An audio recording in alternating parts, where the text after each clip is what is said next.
I got into the world of organizing because when I came back from college, I was a retail worker. I was a wine and spirits category manager for Walgreens.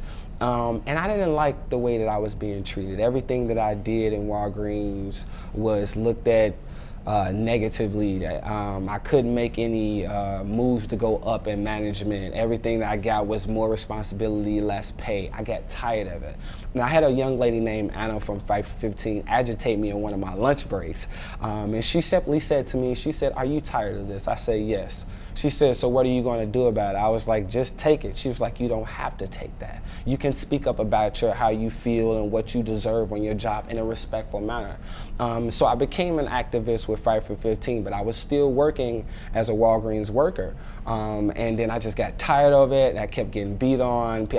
People started watching me because I was an activist, and the union workers actually knew it, and they made me an organizer. And I started working for Fight for 15, working with fast food workers and retail workers. And then I left Fight for 15, and then I worked at Action Now, and I was just a simple canvasser, getting people registered to vote.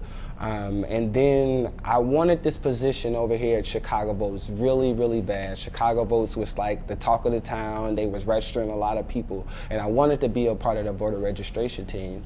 Go to the interview, I don't get the position.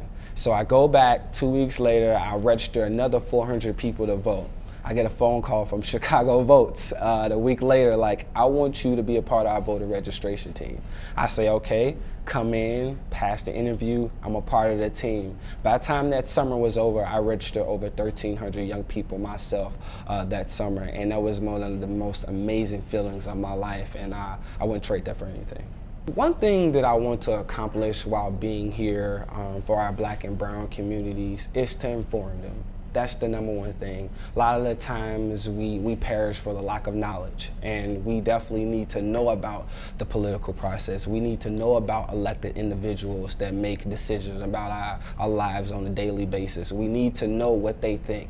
If they're not representing our morals and our values, we have to understand how this process works. We have to vote them out.